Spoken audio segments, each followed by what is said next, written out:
Hey guys, before we start the podcast, I just wanted to let you all know that my husband, Bert Kreischer, is starting his new Permission to Party World Tour in Rockford, Illinois on September 18th with all new material. He's been off the road for almost a year and he's ready to get back out there, and I'm ready for him to get back out there. Tons of dates and cities. Go to bertbertbert.com to find a show near you. How long should I fast for? I don't know. What was the last time I ate? Taco Bell? Ugh. 2 a.m.? I forgot about Taco Bell. God damn it. So I haven't even been fasting for 12 hours. Hey, we're back, everybody. We're back. Guess who's back? Everyone's like, I didn't even know you were gone. I know, right? Because we just got back from Atlanta. We spent a month and a half in Atlanta. More than that. It was more than that. It was probably 2 months in Atlanta. Weeks, and then a week before. So really it was about 2 months in Atlanta. Just it doesn't matter. We're back. We fucking loved Atlanta. I loved Atlanta. I love Atlanta. I did not think I was going to like Atlanta, and I loved it. Yeah. You are a glass half full on a lot of things. No, I am not. What I am is a no then yes, which is not a glass half full. Glass half full always. That's exactly what that is. It's not. A glass half full glass half empty stays half empty. No then yes changes. You're a glass half empty, half full. I am a no then yes. I'm always a glass half full. Are you serious? I'm a yes then yes. Oh, are you glass half full on every flight you take? We're not talking about. Oh, how about doctor's office? Or that stuff. How about like going to get your teeth cleaned? Is that glass half full? Anyway, it's good to be back. We loved Atlanta. You were not a glass half full guy. Your cup runneth over. How much fun did we have? First of all, we lived in a tiny apartment, right? Tiny apartment. I think it was a tiny apartment. The living room was tiny. But it was really comfortable. I really enjoyed it. Yeah, it was a living room, a very small kitchen. Very small living room. Well, how many square feet do you think that was? Maybe 1,000 total. No. Yeah, maybe because the hallway was really long. Hang on, stop. So then put this in perspective. Think of the living room, the bedrooms. No, that had to be, I would argue that was probably 300 square feet where we were staying. 300? Yeah. Oh, so, okay. So. You're a jerk. One of us is spatially intelligent and the other one, is not. I'm going to find out how. Okay. But you're not accounting for that big, long hallway. You don't count hallways in square feet. Yes, you do. And you have a huge bedroom. Your bedroom was really big, and my bedroom was really big. So our bedrooms were actually proportionately much bigger than the living room kitchen. So you think that was almost as big as our house? I think it was probably not far off. You're smoking crack. No. I would say if our house was 1,200 square feet, that we had 600 square feet. Maybe 900. 600 square feet. Maybe 900. 600 square feet. 900. Well, here's the point, though. Who's glass half full now? I loved living in that small of a location. It was awesome. And I loved that it was on the Beltline and we could walk. And I loved that it was next to Ponce City Market and we could go over there. And if you're going on vacation in Atlanta, if you're going anywhere in Atlanta, stay at the Fourth. It's probably the coolest hotel I've ever stayed at. And the old Fourth Ward used to be a bad part of town, but it's really where Pat grew up. Pat grew up in Fourth Ward? No. Yeah. Oh, Pat. Miss Pat. Yeah, Miss Pat did. Yeah. It's where she grew up. Yeah. It's where Martin Luther King's Ebenezer Baptist Church is right around there. But it's art. Who are we talking to? Who was I talking to about gentrification? I was talking to Pat about gentrification. Oh, yeah? And here's where gentrification gets here. So like, I was talking to some of the kids that worked on our show, and they were like, this is great. And they're like, how did this used to be a bad place? And I was like, well, this used to be all black. And then when white people came and moved in, gay white people come in and gentrify it. And then it looks like this. And they're like, so gentrification's good. I was like, no. But I couldn't figure out how gentrification was bad. Meaning, doesn't everyone, like you displace people, but what's the crime? Here's where it is. Mm-hmm. It's the taxes. Mm-hmm. They come in, they build up a house, they make it nice. They do that to a bunch of it, and it raises the taxes on the houses of people that have lived there for years that can't afford to pay that tax. Oh, really? That's gentrification where it becomes bad. Pat explained this to me. Mm. An old couple who's maybe like 76, and they're retired and they have their house and they've lived there for years and they paid it off and their home tax. What is it? House tax?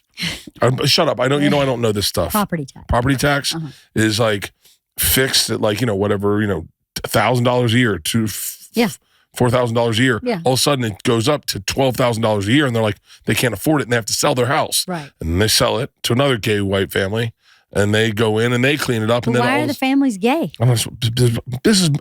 I'm teaching you what Miss Pat taught me. Are you quoting Miss Pat? Yeah, Miss Pat was saying it was always gay people that gentrify. Oh my God, Pat. And so that's where it sucks.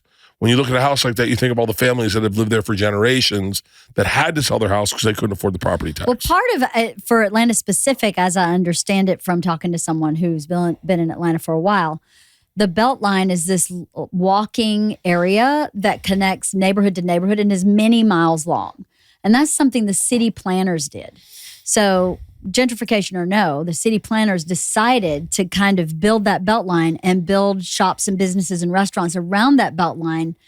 So I don't know which came first, the chicken or the egg, but that Beltline was many years project. It's been going on for many, many, many years. And I think they just finished it. So I don't know what the history of the Beltline was. It was a train track. It's adjacent to the train tracks. It was a train track originally. Yes. So I don't know. So I bet Pat was a kid that was a train that drove through there. Yes.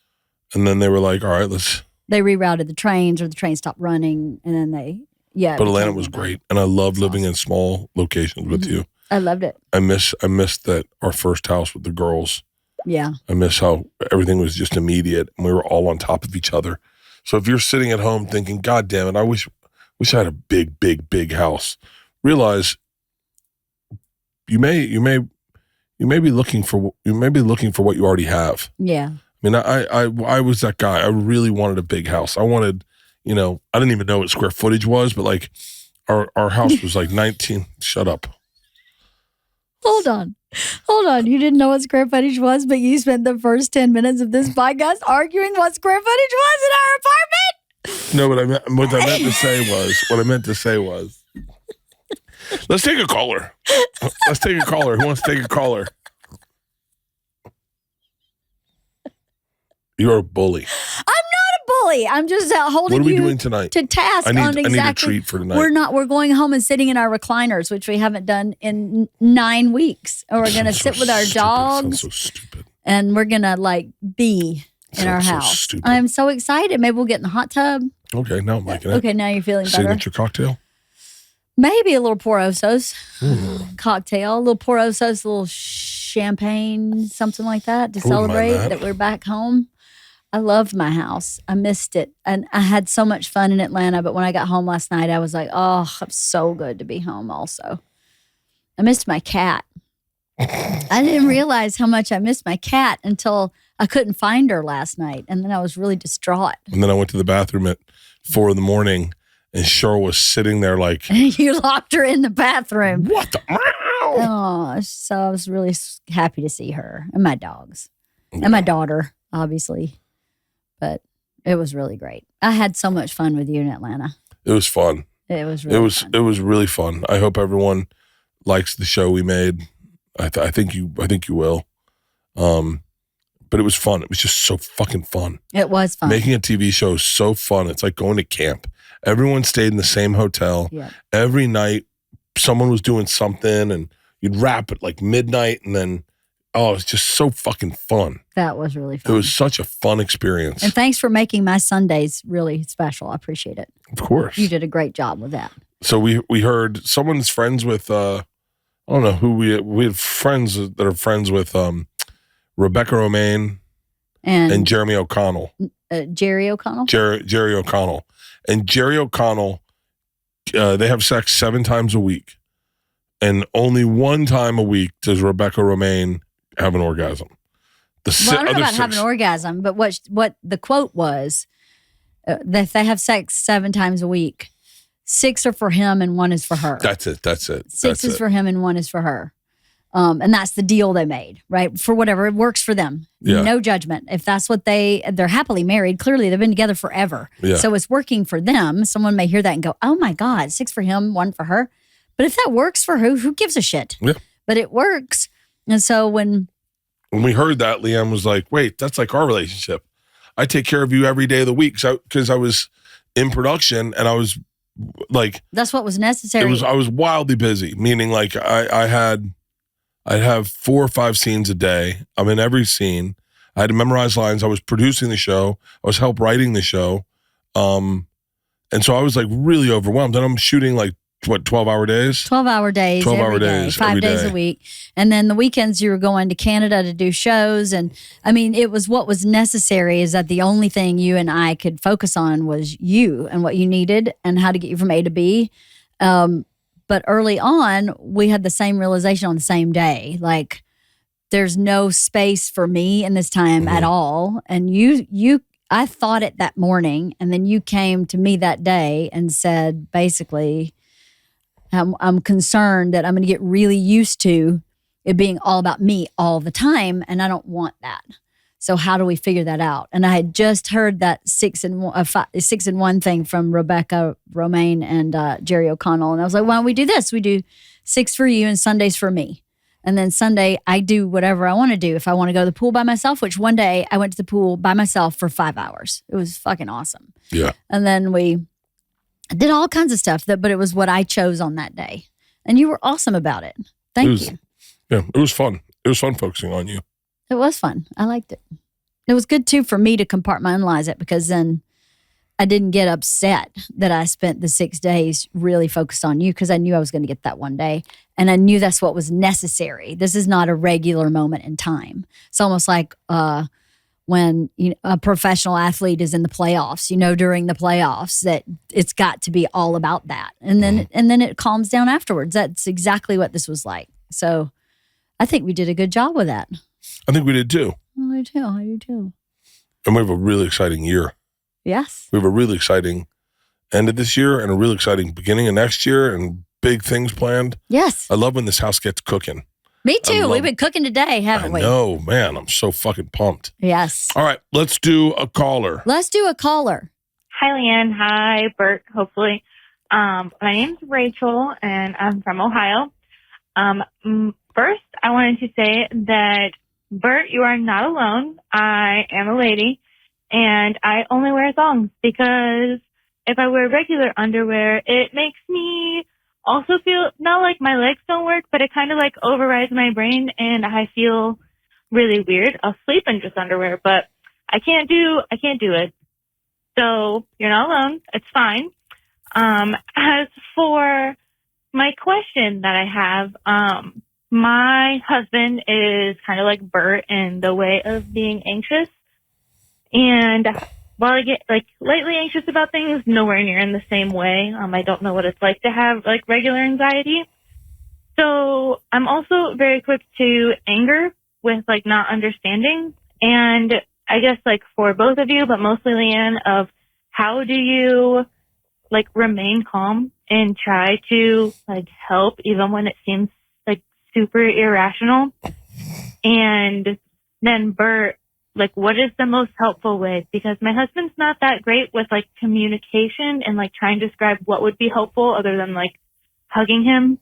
And I'm not a physical touch person, so it makes it kind of hard. So hopefully that makes sense. I'm a huge fan and I love you guys. And Bert, please come back to Ohio this year because we need to see you for like the 4th time. So thanks. Nice. I will be coming back to Ohio. Permission to Party World Tour. I will be there in, I think, either October or November. I don't know. In Columbus, Ohio. I'll be in a bunch in Ohio. Hey, here's the thing. I want to say this. I remember the first time I showed LeeAnn my anxiety when we were just dating. Mm-hmm. And I was like, oh, this might be a deal breaker. Yeah. Like, she hasn't seen this. And I was like, this is like everyone else got a wind of it, or I could do it by myself. Mm-hmm. But we were flying. I think we were flying maybe to Europe, mm-hmm. and you saw it. Mm-hmm. And I remember, like, I was like, and I'd get short with you. Mm-hmm. And I remember showing it to you. This is all for you. I don't know. I wish I didn't have anxiety. I wish I didn't. I think most people who have anxiety wish they didn't. You always think you think I look for it. I need it. Well, I don't think you just said you always look for it or need it. That's not true. I don't think you always look for or need anxiety. I think that clearly it is something genetic in your family. We have 2 children who have it in some form. So couple things, she asked a couple things. One thing I noticed that you and your sister Cotty have very similar anxieties. And I've said this before, but I'll say it again here for her. What fascinates me about the 2 of you is in the beginning, when I was around, if you were having anxiety, Cotty would be like, snap out of it. And I thought to myself, but you know exactly how he feels. Like, I don't know how you feel because I don't have that kind of anxiety. Mm-hmm. But when someone else is having it, you see it differently than when you have it yourself, which I think is really fascinating because one would think she would be more apt to relate to you. And you do the same to her. She's in it and you go, snap out of it. What are you doing here? None of this even makes sense. Mm-hmm. But you know, anxiety doesn't make sense. It's not a logical problem. Mm-hmm. It's a problem where your chemicals are off or your brain is attached to an emotion or a reaction instead of a fact and can't get off that emotion or reaction and can't get back onto fact. And I don't know why. In the beginning when we were married, I think that I had less patience than I had as I was around it more. But all I can say is I became curious about it as opposed to being judgmental. And I also thought to myself, I'm so grateful I don't have this and how difficult it must be to have this because I don't think you want it. But I do think there's some adrenaline that comes with it because you're in a fight or flight state. I mean, to me, logically, your body is pumping all kinds of endorphins and whatever chemicals through your body when you're in this heightened state of anxiety. Mm-hmm. So, and you definitely have other areas of your life where you like that kind of excitement and thrill. So not to say that you seek out things that trigger your anxiety, but I don't know. There's something weird with that to me, that you are someone who likes that high, super high of like, this is the best night of my life. Like we were saying in the apartment, you were like, this is the best bed I've ever slept in my entire life. And I said, except for the one on the bus and the one in our master bedroom and the one in our beach house. You're like, you say that about every bed. Time for some life talk. Life insurance talk, that is. You probably have it, but do you know how much you're paying for it? And for how much are you being covered? Odds are you pay too much for too little. And did you know if you receive life insurance through your job and you're unexpectedly laid off, you could suddenly be covered for nothing? Scary to think about, but simple to get right. Thanks to SelectQuote, where I'm headed to sort out my life insurance policy today. For over 40 years, SelectQuote has been one of the most trusted brokers in insurance, helping more than 2 million Americans secure over $700 billion in coverage. Their mission is simple: to find you the right insurance policy for your unique needs. They shop, you save. Unlike other one-size-fits-all insurance companies, SelectQuote's licensed agents work for you. In as little as 15 minutes, they'll compare policies from top-rated carriers to find you the best fit for your health and your budget. And they work for you for free. No medical exam? No problem. They partner with providers offering same-day coverage up to $2 million without needing to visit your doctor. Have high blood pressure, diabetes, or heart disease? SelectQuote has partners with policies designed for many pre-existing health conditions, so you get the protection you deserve. Head to SelectQuote.com and a licensed insurance agent will call you right away with the right policy for your life and your budget. Life insurance is never cheaper than it is today. SelectQuote. They shop, you save. Personally, life insurance is so confusing. Having a place you can go and put in a little bit of personal information and get some quotes so that you can make an informed decision is invaluable. Get the right life insurance for you for less and save more than 50% at selectquote.com/wife. Save more than 50% on term life insurance at selectquote.com/wife today to get started. That's selectquote.com/wife. I never understand how people can't love my hyperbole. I just see things. I see things as awesome. I love your hyperbole. I know, but it drives some people nuts. Where I think it drives Tom nuts. Like, everything's got to be, this is the greatest sandwich I've ever had in my entire life. Yeah. But that's the way I see the world. Yeah. And I like that about myself. I've gotten to really be cool with who I am. I think it was the process of this show, but just be cool with who I am and starting to learn to like myself for my eccentricities, as opposed to, I think there was a period of time where I was trying to change myself, or I wasn't unhappy. I think it was because I wasn't working and I was taking time off and I was lost.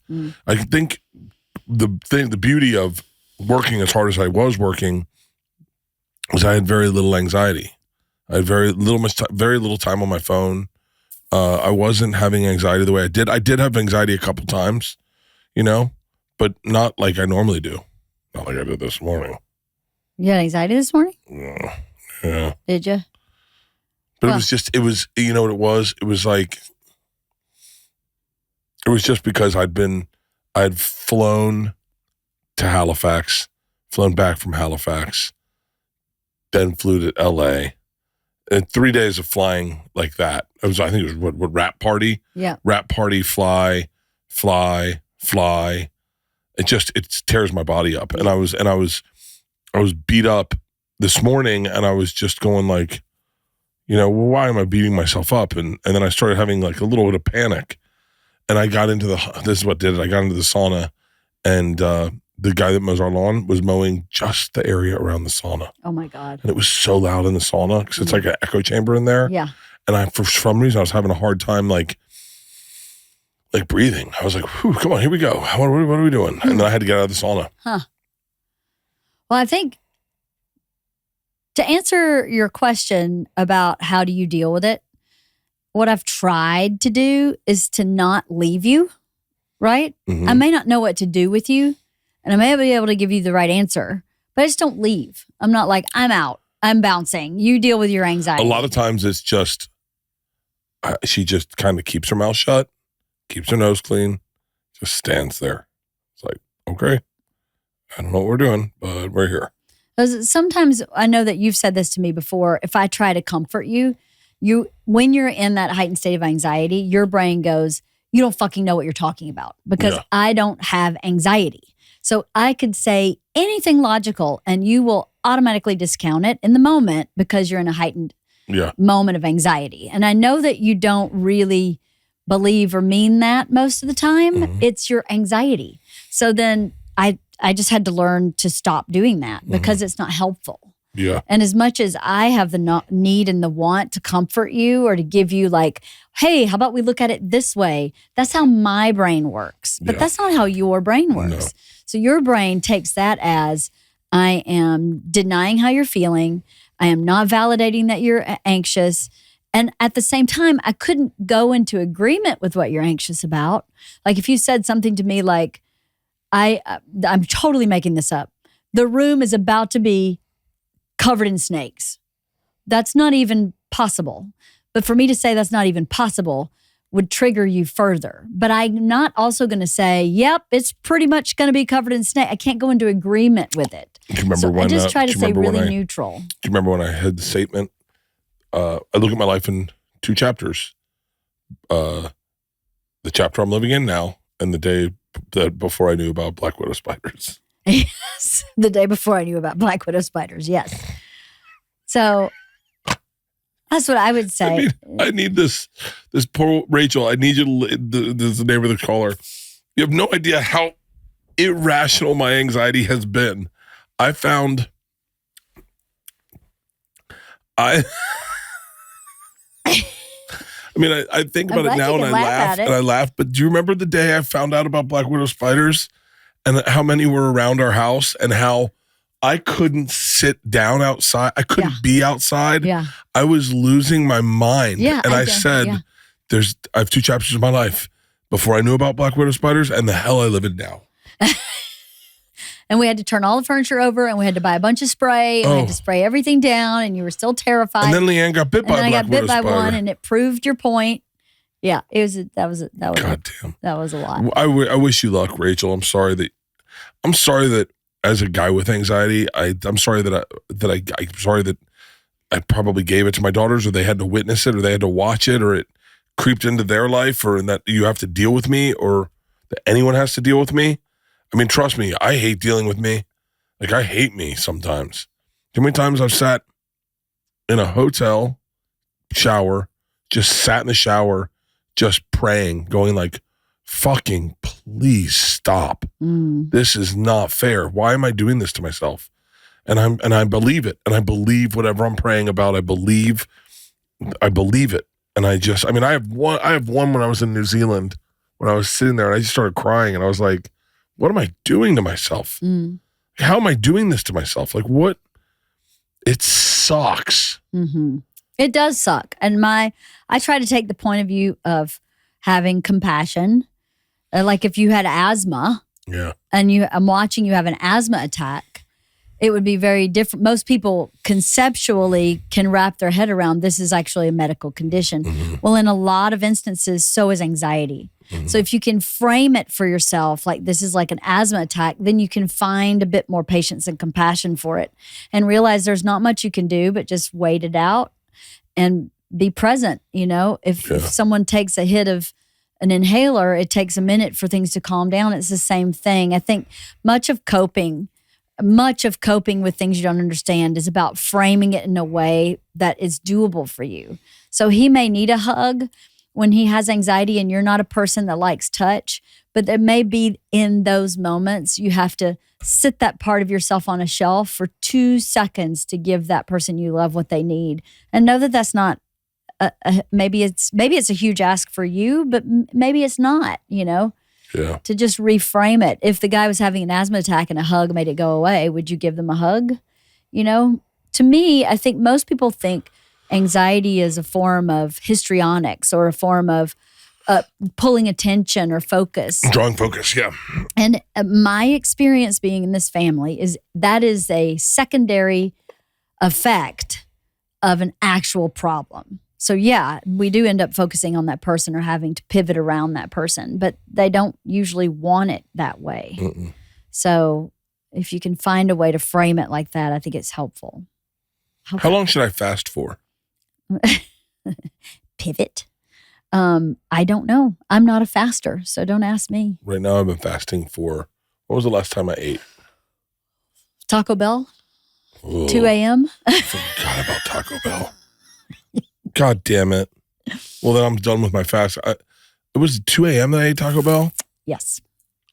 We got home at 1:15. So I haven't even been fasting for 12 hours. I think it's been a little more than 12 hours.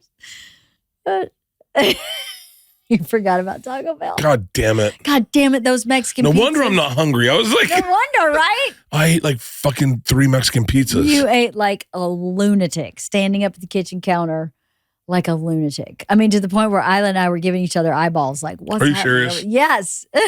You were like, Cookie Monster of Taco Bell. No wonder I'm not fucking hungry. I was like, God, man, I'm doing really good on this fast. Yeah, you loaded up last night. You pre-gamed. I've been fasting for 12 hours. Should we take next caller? Yeah, next caller. Next caller. Before we go, your Permission to Party tour will be in Columbus, Ohio on November 21st, 2025. Thank you. Mm-hmm. Columbus, Ohio, November 21st, 2025. Permission to Party. Hey, LeeAnn. Hey, Bert, if you're listening. I just want to start off by saying you guys are awesome. I love both your podcasts. Bert, you're funnier than Tom. Don't let anybody tell you different. You're the man. But my question to you is, so recently I started therapy and I'm 27 years old, you know, so it took me a long time to muster up the courage to, you know, start this whole process. And it's been awesome, by the way.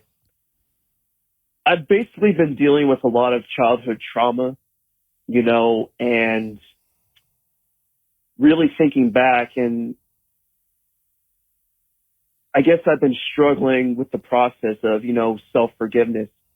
Because as much as I want to say I've been through a lot, I've also, you know, done some bad things, you know, made poor mistakes. And I'd be lying if I said it, to this day, it didn't really mess with my head. And, just trying to become a better person all in all. So I guess my question to you is, how would you process all those past poor choices and really move on with your life? And I'm willing to take whatever answers you guys got. Again, big fan of both you guys, and hope you guys have a good day. Bye-bye. Okay. I'm going to give you the worst advice you're ever going to hear. Ooh. Number one, you got to forgive yourself. And this is how I would forgive myself. Okay. I would go and I would buy myself a gift. And then I would give it to myself and say, hey, buddy, you fucked up. You made some bad decisions. But these don't define you. They are not who you are. And just like anyone who's made like cancel culture decisions, and they got in trouble, you can grow and you're not always that person. You're not always that person. So you can need to forgive yourself. And I give yourself a gift. Maybe it's a tattoo. Maybe it's a watch. Maybe it's a bracelet. Maybe it's a necklace. Maybe it's a something you want, that like a painting, a piece of artwork, or a new TV, and give it to yourself. And then every time you see that, remind yourself that you got that because you are okay. You forgave yourself. But you got to get on the other side you got to forgive yourself. Trust me, I made really bad decisions. And I made decisions where, and I try not to think about them. Like I've done things that I go like this. I go, oh, like things I've said. Honestly, I think of one I remember saying something one time in college to try to be funny, and I really hurt somebody that I really, really liked, and I didn't need to do that, and it was mean, and it was not, and I think about it all the time. I think about it often. But you got to forgive yourself and go, that doesn't define who I am. Right. I learned from that moment, and I learned that, I also had to forgive myself in that moment. I was fucking very broken. I had been cheated on. And everyone knew about it, and I was trying to protect myself. And so I'm cool forgiving myself for that, but I still feel it. But you got to forgive yourself and keep with therapy. I think that's the greatest thing you can do. Can I add to that? Please. So I agree with that. I think that's great to have some kind of symbol of grace that you're giving yourself, right? It really is giving yourself grace. Buy yourself an Adirondack chair that you go sit out in the morning. Buy yourself a journal that you write in every day. Buy yourself something small. It doesn't need to be like a fucking car. And also, you can add to that. I think you can add to that if you want to. And you can write a letter or record a voice memo apologizing to every person you feel you need to apologize to. Because really, the truth is, when you apologize to someone, it's for the other person. But really, it's for yourself. It's an acknowledgement that you've made a mistake and that you feel differently about it than when you made that choice the first time. So sometimes, they say an apology falls on deaf ears. Sometimes it does. You may apologize to someone that you maybe did wrong, and they may not care, but that apology is for you. So it should be for you, because once you apologize to the universe or to your higher self or whatever you want to say, it releases some of your guilt or shame for what you've done. And, maybe that's not for everybody, but for me, I needed to write out clearly what I felt I was responsible for, because I think not taking responsibility for bad choices eats you up. So just writing out, I should never have said this to you, that hurt you in this way, is a very powerful thing to do, just a writing exercise for it. Maybe do it in the Adirondack chair you buy to symbolize the grace you're giving yourself for forgiveness. Yeah, I don't know. I always think like a small gift to go like, hey man, you get to see it, and then that reminds you it's not who you are. No, and there's this great saying that says, "Who you are speaks so loudly, I can't hear what you're saying." So if you're really making changes, if you're going to therapy, if you're trying to better yourself, if you're letting go of past hurts from other people and letting go of guilt and shame from things that you've done yourself, that behavior will speak to the world, and perhaps someone that you've maybe feel some obligation to ask for forgiveness. That will come a lot easier once you really start behaving in that manner of forgiveness toward yourself. You know, who you are speaks loudly. I can't hear what you're saying is a very powerful saying to me. Yeah. And by the way, be grateful that you made those mistakes. Because if you didn't make those mistakes, then you might be living a life where you're about to make those mistakes. And you're only 27. You got a lot of mistakes left to make. Well, your 20s are about that exactly. Your 20s are about making mistakes, saying the wrong thing, making an ass of yourself, cheating on someone, getting fired from a job, working a shit job you hate and having to quit, and that's uncomfortable. There's so many things that are high learning curves that are firsts, that are real fuck ups that start in your 20s. And hopefully, if you can wrap them all up in your 20s, for the most part, you'll still make mistakes the rest of your life. But if you make those big mistakes and can learn from it, you'll be ahead of the game. I'm so glad I cheated on all the chicks I cheated on because I know what cheating looks like. Meaning I know. So sometimes, I don't know the right way to say this, but like sometimes I've seen people cheat in life on girlfriends or wives or whatever. And they don't even know they're about to. They don't even see that thing's happening. Yeah. You know, I've told this story before, but there was a girl in Arizona when I was at Stand Up Live, and she was like, "Hey, what are you doing now? The bar was closing." I said, "I'm going back to my room." She goes, "Well, I'll go with you. We'll get high." Now, I know that it's an innocent thing. I could probably go back to the room and get high with her and talk. It's great.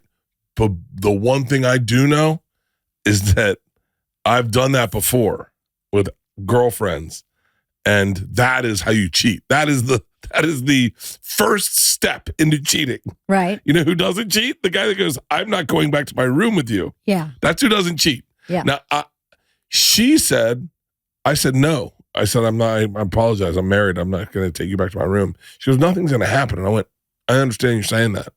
But if you come back to my room, the opportunity that something happened is there. Mm-hmm. I know that because I've been there. Mm-hmm. So be grateful that you fucked up because now you know how not to fuck up anymore." That's very true.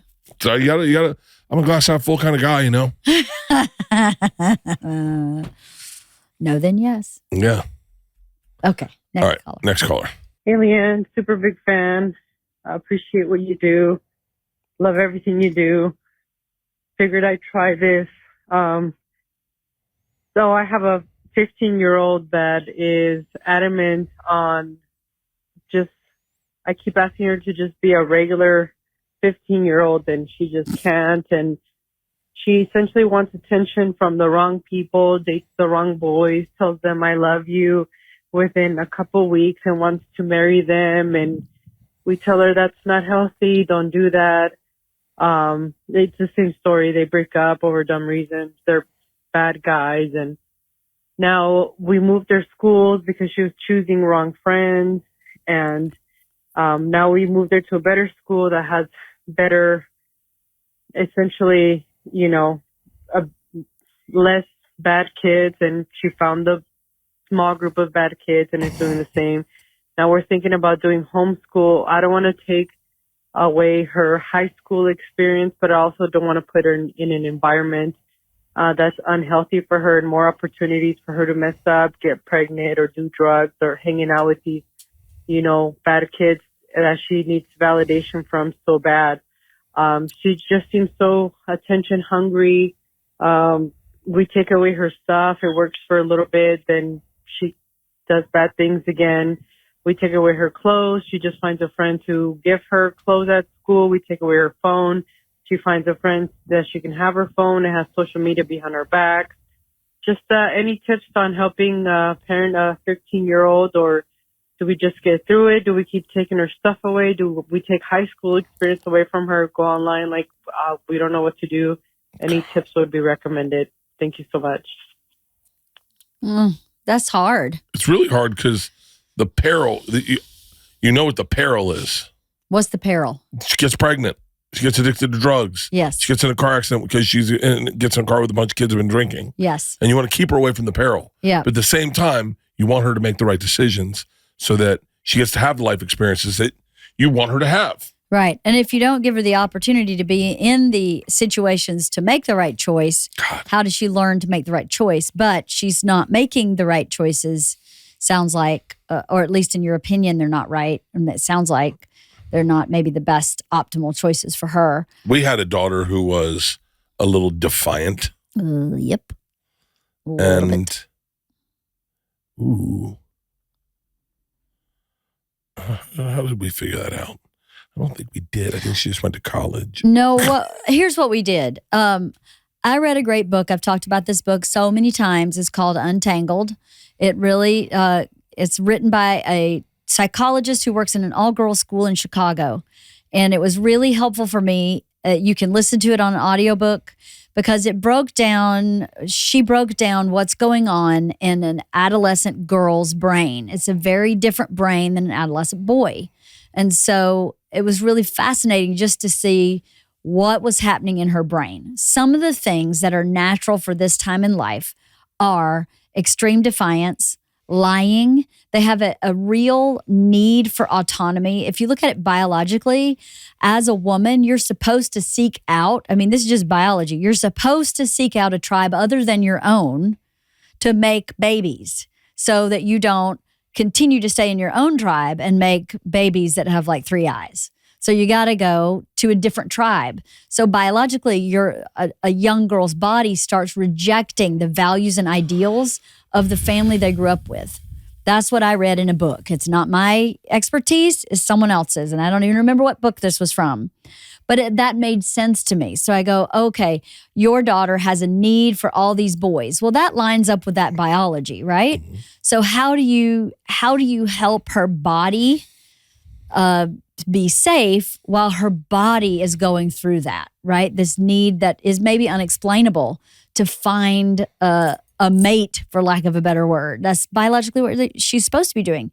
And then that search for autonomy is so real in again, a brain map biology way where they will lie about things that don't matter because they need to feel in control. That's very much part of what's going on in their brain. So one of the things that I did when our kids were younger is I had to choose which lies I would address. I would either ignore a lie or I would say to her, I know you're lying and you know lying's not okay, but I'm going to leave this one alone. So she at least knew that I knew. And then there were some lies where I go, that's a deal breaker. That's not safe. You've crossed a line and now I have to have a consequence. So it seems like lying is, we just don't lie in our family and it should be really black and white. But what I learned from that book is in that phase of life, it can't be black and white because if you just say lying is lying and you're bad every time, they'll push against that because they're searching for that autonomy, and lying is one of the methods young girls use to find autonomy. So that's kind of how I had to make parenting very complex. And some of the compromises I would never have thought I would have made if I hadn't read that book. I don't think I would have made them. And I think I would have made the mistake of every lie you're in trouble. And you must have your room clean because I say so and it's my house. Another thing that she offered as a solution in that book for allowing a young girl to find autonomy was to have control over some space in her house for which the parent had little to no say. So what we decided to do was say, your room is your room. It can be whatever it can be. But I reserve the right, like Christmas, to say, hey, you got to clean it up because the grandparents are coming. But like on a daily, weekly, regular basis, that what goes on behind that door is up to you. I did have rules. There's no food in there. She broke the rules, but I had the rules. Say, what the fuck? No, I had the rules. I had rules. And then those rules I would push against. But I would say, here is where you have total freedom. Mm-hmm. But I can't allow you to have roaches in the house, so you can't have food here. Yeah. And then when she broke that rule, that's the one I held to task. Where I would have thought, if I hadn't read this book, it would have been like, no, your room will be clean all the time because you live in my house. And no, there's no lying ever because there's no lying ever. Does that make sense? Mm-hmm. So that book helped me figure out that parenting an adolescent girl is far more complicated than we understand because of what's actually going on in their human growth and development. When your child is a toddler, they start shredding neurons at a very rapid pace. So they're very in equilibrium, disequilibrium constantly. That same shedding happens when they go into puberty. They just start shedding neurons. So they go into equilibrium, disequilibrium constantly. So when you put all those pieces together, it makes sense to me why she's chasing boys, because it's biologically what she thinks she should be doing. If she's lying or sneaking or making bad decisions that go against your value system, that goes along with seeking autonomy. So where can you draw that in your house and say, well, where can I give her autonomy where she doesn't already have it? And I think being open, or at least for me and for our daughters, to say, I know that you're lying, but I'm going to let this one go, at least made it where we were, at least I felt as a parent that I still had some authority is maybe the wrong word, but authority over saying, I am choosing not to address this instead of just acting like my head was in the sand. And then there were those times where I was like, nope, this time I have to address it. So at least she knew where she stood in all of those places. I hope that's helpful. Untangled was an amazing book. There was another book that I never read, but the title kills me. It's called like, I hate you, now can you drive me and Pam to the mall?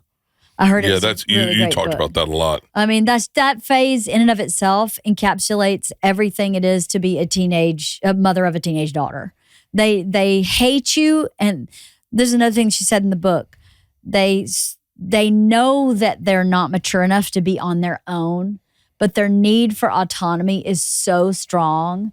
They continually push against you and know that you're never going to leave. Most parents aren't going to leave their daughters when they're in those situations.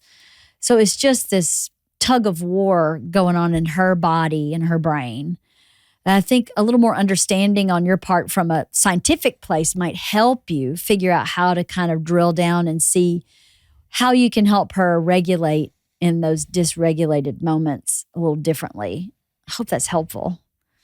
I don't know. I always feel like I talk too much. But because Bert is completely staring off into space and not listening and been on his phone and yawned. I'm thinking about how tough it was. It's tough. Yeah. It was tough for like 5 years. Yeah. It wasn't. Isla was fucking easy as shit. For you. Yeah. She was not easy for me. Georgia was pretty easy for you. Georgia was a breeze for me. Oh.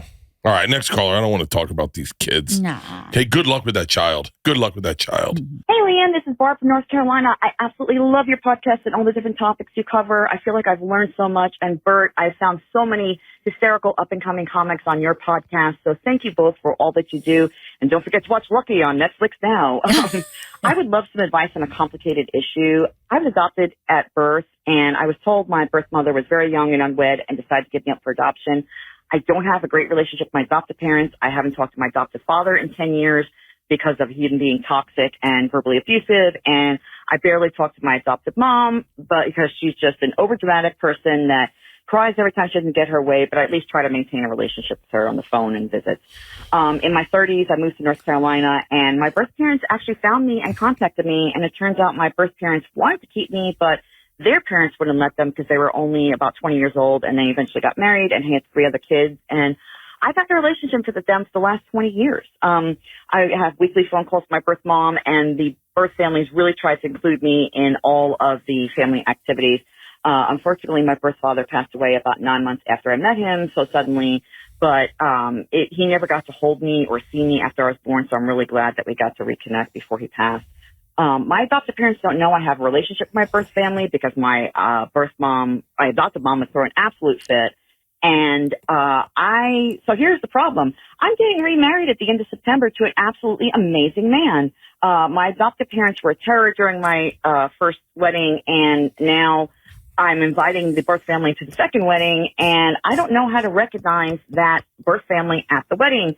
All of my friends know I have 2 families, and my birth family knows my adoptive family doesn't know about them, but I'm stuck here because normally somebody walks the mother of the bride down the aisle, and I have 2 that don't know about each other. I don't need my adoptive mom looking at a seating chart and seeing my birth family name and putting two and two together, but I don't know how else to recognize my birth mom without raising suspicion.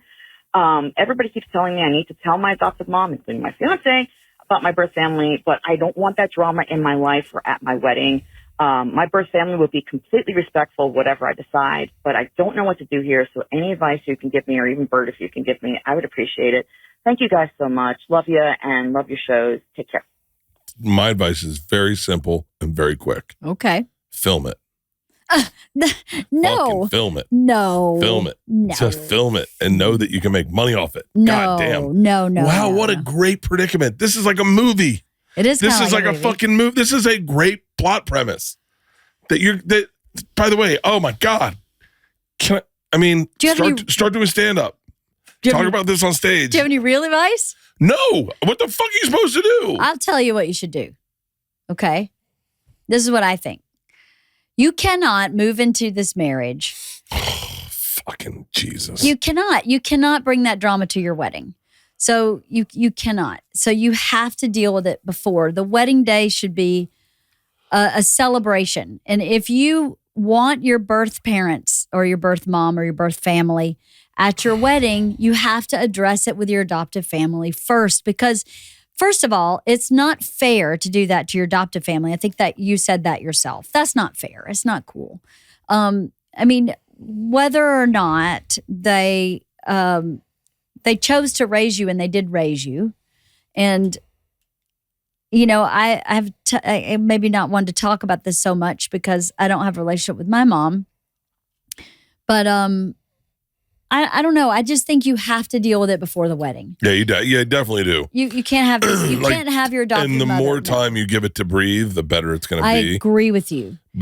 And you have to me, I think you have to approach your adoptive parents with a great deal of patience and compassion. Why are you so uncomfortable? I don't know. Can I tell you also? Let's just devil's advocate this, okay? Okay. What if you just go surprise? Yeah, what if you just make that day the most wildest day of your life? What if you and what you should do is you should tell everyone at the wedding except for your adopted mom. And just make it the most eventful wedding anyone's ever been to in their entire life. Watch the top of her head blow off. You know how much fun that wedding would be if I walked in and they were like, hey, heads up, the lady in the red dress, that's her real mom. The lady in the plaid dress is her adopted mom, who doesn't know the lady in the red dress is her real mom. They're not going to tell. We're going to see if we can go the whole wedding without them finding out. I would fucking love that wedding. I would fucking love that wedding. Glass half full. I would fucking love that wedding. God dang it. I think the sooner you tell your adoptive parents, the better. And I think you should tell them with... She's already expressed that they are drama. I understand. So you know what you're going to get when you tell them. It's not almost, a shock. It's almost like, hey, you already know you're gonna wash a cat that bites. Yes. So wear the right gloves. Go in there and say, love is love. And I have love from you guys. And I have been lucky enough to have my birth family find me and offer me love. I know that you love me. Yeah, no, but hang on. You got to realize how complicated this is. They reached out to her she met them a while ago. I understand. She's had a relationship with them a while ago. Her mom's like, how long have you been talking to them? You've been talking to them for fucking 3 years? Yeah, and you could be honest about that and say, yeah, I was afraid it would upset you. So I didn't want to tell you. And now I respect you enough that I am going to tell you now because it's important to me to have you both in my life. You can tell her that. Even if, listen, it's hard to deal with people who are hard to deal with. Yeah. But you still have to deal with them. The mature adult thing to do is to just hit it head on and accept that you know what you want, that you know what you need, and that you have every right to ask for that from anybody on the planet. And if they get upset about it, that's kind of on them a little bit. How you handle it is on you. But how they react to that is on them. You have to, I would handle it with a lot of compassion and kindness toward your adoptive parents. But that's a sticky situation, especially since you've been talking to them for so long. Sounds like you are, I don't want to say older, but you don't sound like you're 20. So it sounds like you've you're maybe haven't lived in the adoptive parents' home for a while. So it does make it kind of odd and awkward. It sounds like you're someone who's been living your own life for some time. And yeah, I would tell them the sooner the better. It may not work out the way you think, but what's your alternative? You think it's going to be fun? It's going to be. Can we go to your wedding? Yeah, right. Would love to go to the wedding. Ooh. I'll go to your wedding. And you'll tell them? I'll introduce them. Oh, my God. Oh, hey, guys, I'm Bert Kreischer. I'm a comedian. Do you know who I am? And hopefully one of them does. I go, well, I have some news for you. Do you know the daughter you raised? Well, it came out of this person. And go. That'll be fun. I'd go to your wedding. That's I'd be pretty great. blessed. Hey, LeeAnn and possibly Bert. This is Mitch. I tried to make this call probably 3 or 4 times, but haven't gone through with it until now. I've never been to therapy, but I guess I've been treating your Q&As like a therapy session lately.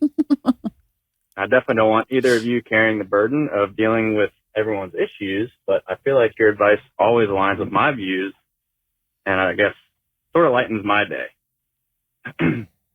I'm 26 and married with a baby on the way, and have been extremely overwhelmed and anxious the last few months. Now I'm getting emotional.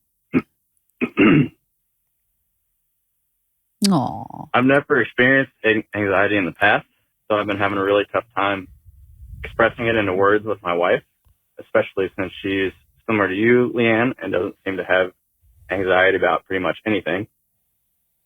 She's my rock, and I love her to death. But I also don't want to come home every night feeling overwhelmed and have her second guess my feelings or happiness with her. My dream is for her to stay at home with, or be a stay-at-home mom with our kids in the future. I've been working around 70 hours a week for a while now. I guess my question is, how did you guys make the time for your own marriage as well as balance relationships with friends and family while Bert was an up-and-coming comedian and you were juggling multiple jobs? You guys are the absolute best. I appreciate these sessions more than you know. Thank you for your time. Wow. I hope to hear back from you. Bye. I love this guy. I know. 26. What a sweet guy. 26. And a baby on the way. Congrats. Best thing in the world. It's fucking all going to work out. Here's the thing is it's going to work out. It's going to be fun. Doesn't feel like it at times. It feels like it's overwhelming, but it fucking works out. You know, and by the way, I wasn't even as insightful as you at 26. Definitely not. You were still in college. Okay. But thank you. I mean, I don't know, start drinking. I don't know what my advice is. Like, I don't know what it's Well, it sounds like you were asking one thing, but I think you might have been asking something else also, right? I think you were asking how do you kind of keep with friends and keep your marriage alive when you have this new baby. And I think real talk is helpful. The first 6 months is really hard, right? Your wife's going to be really tired. I don't know if you'll be like both getting up at night, but I was the one that got up with the babies at night. I was really exhausted. I was learning a completely new skill set. My body was regenerating itself and changing. There was a lot going on in the first 6 months after you have a baby. It's pretty intense. And so you have moments of being like so in love with your spouse and so in love with your baby.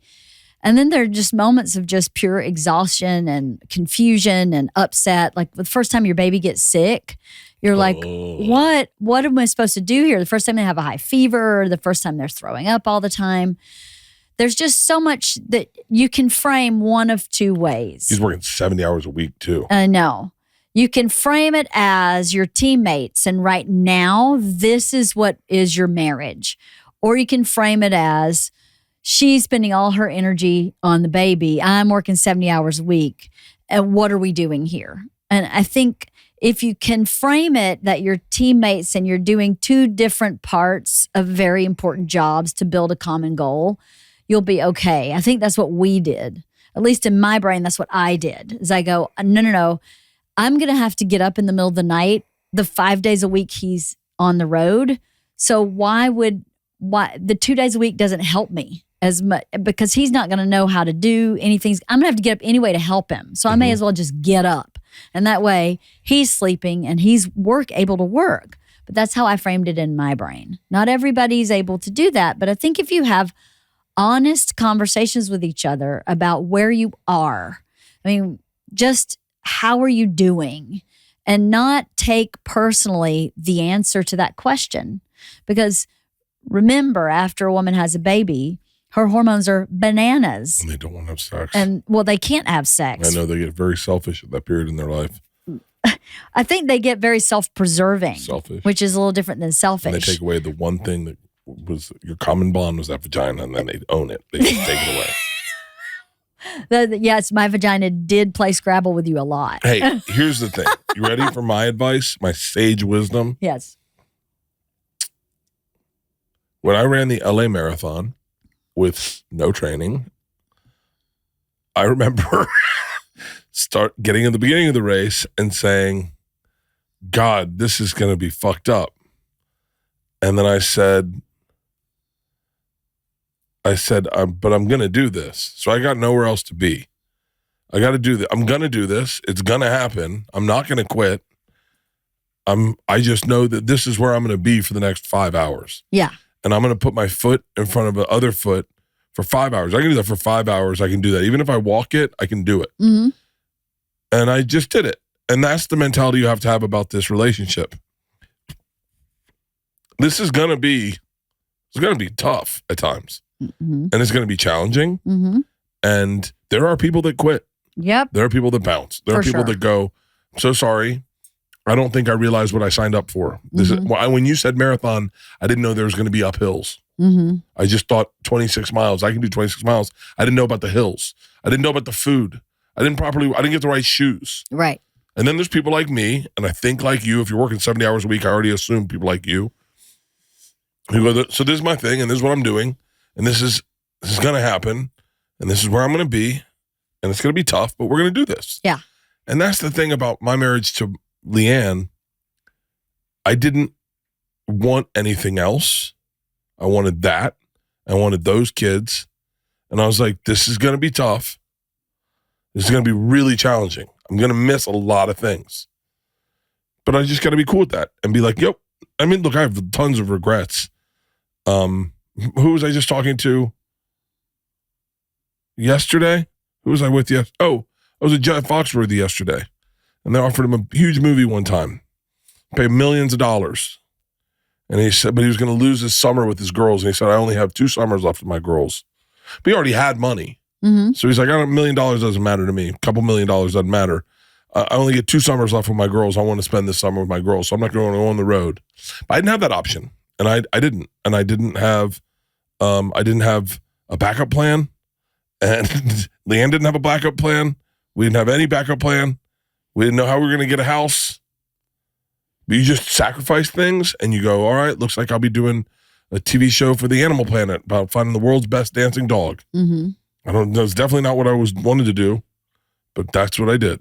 And then. Well, I think our intention was always in our marriage to be each other's best teammate, right? To be the best teammate. And sometimes the best teammate does 80% of the work. And then sometimes and then that's what it is to be the best teamwork. And then sometimes it's 50-50. And then sometimes it's 80-20. And although I haven't really experienced 80-20, but you did not. You did not kidding. experience 80-20. Listen, LeeAnn was, you got to hope to God you have the most selfless human being in the world that you're married to, both of you. Because selflessness is what keeps a marriage together. Now, my selflessness is few and far between, but when it shows up, it's all over the place. It's very deep. And so, but like and I've been very self-focused my entire career because that is my career, is to focus on self and write stories about myself and get on stage for myself. That was my dream, but it was also my job. Mm. And LeeAnn was just a fucking savage going like, no, I got it. You do the work thing. You do the road. You do this TV show. You go to Africa for fucking 30 days. This is good for your career. Mm. It's good for us. And I will just fucking do this. But LeeAnn also absolutely killed it as a mom, but she loved being a mom. I see pictures of her now with our girls, and I forget how good she was. Aww. Like, I forget at how fucking, it was never, just like stand-up isn't a job for me, being a mom was never a task for LeeAnn. No, it never was. I loved being a mom. But I think that worked for both of us, right? Yeah. Is that I got to be a mom, and I got to kind of do it my way with a teammate who supported me, and we did it our way, really. But I executed that way on my own every day. Let me tell you something about your anxiety, okay? This is sage advice. I'm so good at this. You're so sage. I was getting wheeled in for a colonoscopy one time, and I was nervous. I was terrified. And the doctor said, "What are you so nervous about?" I said, "I don't know, man. I'm getting wheeled in for a colonoscopy." He was like, "Let me tell you this. One day, they're going to be wheeling you in somewhere, and you should be really fucking nervous. But today's not that day. So don't worry about it today." I went, "Oh my God, it's going to get worse." So here's what you need to think about with your anxiety. It's going to get worse. So enjoy this anxiety. One day you're going to have kids calling you and, "Dad, I hit a deer." You're going to have to fucking pay for college, or, fucking your kid will wreck your car, and it never ends. But just remember, this is where you decided to be. And you're running this marathon, and you're running it with your wife. And if you just show up every single day and you smile and you hug her and you kiss her and love those kids, then it's the fucking greatest race you can ever run. And you look back at those trying times, the first time Georgia got sick. Oh, with the hepavirus? It was the rotavirus. It was terrible. It was terrible. Oh, it was so bad. It was the time scary. I got sick, and I had to go to work in Mexico. Yes. And I had the H1N1. Yeah. And it was awful. Oh man, we have times when the time 3 of us were throwing up in Aspen. Oh my God. And it's, you just hunker down and you team up. And as far as friends go, we have some friends from before we got married, but people ebb and flow out of your life. Yes. And that's normal. And one day you're going to be 52 saying, who are our friends? Yeah, who are our friends? And what happened to all of our friends? And then, for us, we have always had moments where we've checked in with each other too, and just made sure, like we used to do a summit all the time where we would go, well, here's where I am about everything, about our money. What are we doing for vacation? How are we traveling? What's our goals? What do you need? Here's what I need. And that way you could kind of set a realistic table for each other to understand where you were both at. I hate your friend so-and-so, and I need you to know that. Sometimes when you're in the trenches raising kids, there's no space for you to talk about things that might need to be talked about. So therapy or no, having some kind of safe space, like once every 3 months, you go to breakfast and talk about what's going on, and have your in-laws watch your kids for you to go have like a business meeting about your marriage. We used to call it the summit. But I think that was when we had young kids. I think that was really important because. Yeah. And it's really important also. I have a buddy, Tom Hayslip, who has such a great life. And we were sitting on the beach in Clearwater Beach one time, and I was just kind of lost. I was working, but I was trying to do, and he said, I feel bad for you. I said, why? He goes, because you have too many dreams. I said, really? He goes, yeah, you're all over the place with your dreams. And he goes, I'm a really simple man. I just have one dream, and I can quantify my one dream, and I'll wrap my head around that dream, and I have one dream at a time. And he goes, you know what my dream was? I said, what? And he was like, to buy that house in Atlanta. And he goes, that was my dream. And I figured it out. I went, okay, so if I do this, this, this, and this, I can get that house in Atlanta, and then I can rent it out, and then I can make money off that. But he goes, it was really simple because that was my one thing I wanted. And he's like, you want 100 things. Yeah. And so think about life that way too, is like, one dream at a time. Yeah, one dream at a time. And right now, your dream should be, let's get this baby out and healthy, and let's get all the stuff we need. The fucking, it's so much fun. You're about to have so much fun. Yeah. Go to Target, buy the fucking stroller, I want to. We should go buy strollers. And push each other in them. We put one dog in each stroller. I missed that. It was really fun. That's good advice, though. That Tom. He just has one dream. Yeah. So right now you're working 70 hours a week. You're busting your ass. You're making probably some pretty good cash. And what you should do is get really focused on where are we putting this cash? How are we building this family? How are we growing this family? How are we making this family financially stable? How are we making it so that I can dial back my hours a little bit and spend more time with this kid that I got coming? Mm-hmm. But you should really be focused on that. And God, I'm jealous, man. And it's going to be okay. It's going to be fine. It's going to be great. One day you're going to die, and that's not today. And that's not today. One day they'll be wheeling you in for something real. Yeah. Right? One day you're going to be fat as fuck, thinking you fasted for 15 hours and realize it's only been 10. When you realize you had Taco Bell at 2. Why would you let me get Taco? Who got Taco Bell? Why would I let you? As if there's any stopping you from something like that. There's nothing I could do. One day you're going to be powerless. 52 years old and your kids are going to watch you eat Taco Bell and you're not going to remember you had Taco Bell. With a side eye. From side eye. Like, what's Dad doing? It's pretty crazy. All right. I hope that helped. I think it helped. Congratulations. Congrats, buddy. You're living your life. Yeah. You're killing it. A lot of people aren't. A lot of people haven't found the love of their life. And a lot of people have a hard time getting pregnant. Some people don't have the opportunity to work 70 hours a week. Maybe that's another piece of advice is to lean into your gratitude. What did we say? It's your gratitude. When we were making the TV show, we had This is who we are now? This is who we are now. This is who we are now. This is who I am now. This is who we are now. And no, what we were saying is I was talking to Jared and Andy, the directors and writers of my show. And I was like, we had a call time to go scout locations. Mm-hmm. It was like fucking 7 a.m. Mm-hmm. I was like, are we being serious? 7? Are we going to do 7? And like, it's a fucking long day. And I was like, really? And I think Andy said, just think about this. We get to wake up at 7. Yeah. We get to go scout locations. Yeah. How lucky are we? And I was like, yeah. Sometimes it's just you changing your mind frame a little bit and going like, oh, dude, I got to wake up this morning and work out. I have a buddy who's not doing well, who doesn't get to work out. He can't work out physically. He can't work out. Right. I got to work out today. Right. So you got to like also charge the day that way and go, I am so fucking lucky that I get to go home and have drinks. That's probably a bad one. But gratitude. Gratitude. It's about living in gratitude. Grace and gratitude. I live in gratitude. You are very grateful. All right. I think that was good. I think it was a good episode, guys. Yeah. Thank you, guys. We'll be doing more of these. Except you're going on the road.